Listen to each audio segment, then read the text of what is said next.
Darren, where else to start? But who would you say here we are? Who's in the hot seat? November 1st, as we get into it, who would be in the hot seat? Well, look, I don't like doing it, but it's also very obvious. And it's obvious for a couple of reasons why we'd bring Jim Montgomery's name up with the Boston Bruins. Mostly, aside from the fact that they're floundering, they look lost, literally look lost out there. He's also in the final year of his contract. So that can only go one of two ways, right, guys? Yeah. I mean, you're either extending at some point or you're cutting bait. I always ask this question, though, when we're talking about coaches in the crosshairs. Who out there is better than Jim Montgomery? And that's really the question you have to come to terms with if you're management or ownership.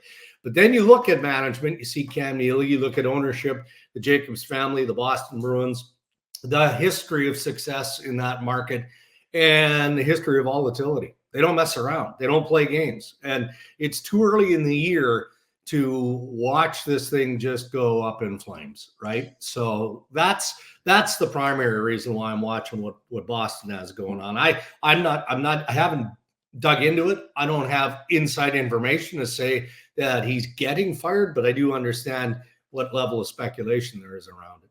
Two former Flames are there. Nikita Zadorov signed the monster, $30 million deal there. Yeah. And Elias Lindholm, who we thought had a pretty rough year last year, still got paid by the Bruins. They've been a part of the issue. They've not been great, either of them. No, you're right.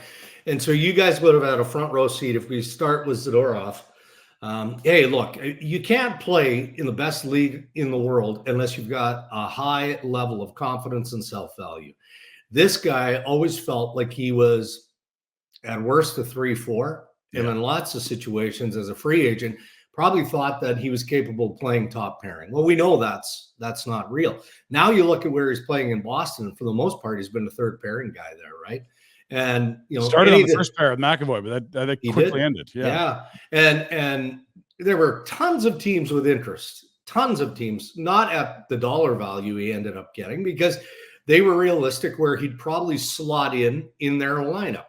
And then you look at Lindholm, and there's better in him, right? We've all seen it.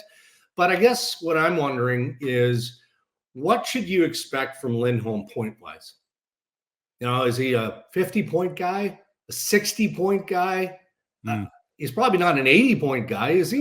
Like he's the worst thing that happened to him Yeah. was that year with Tkachuk and Gaudreau, where they all scored 40 and two of the three hit 100 points, because then everyone's expectations of what he is completely changed. Yeah, I agree with that.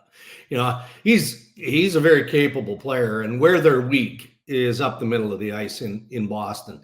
And as Ray Ferraro, who played center his entire life, explained on our podcast earlier today, you can be a very good centerman. You can be strong defensively. That's just part of the job. But you also have to have a higher level of creativity to make plays, right? And that's not wheelhouse for Lindholm. It really isn't. And then if you look up the middle of the ice in Boston, it gets young and it gets thin in that area of creativity. So there's trouble ahead there. Yeah, you start to look at it, and it was the Swayman thing, and some new faces, and Marchand's negotiating an extension. But interesting. Bottom 5 in goals against. They're scoring like they should. So interesting. Hey guys, thanks for watching. Be sure to check out more of our content right here on the Flames Nation YouTube page. We had a bunch of great long form interviews. You can check out some videos we've done as well outside of the studio. And of course, if you want more writing or merchandise stuff, flamesnation.ca or nationgear.ca. Appreciate you watching.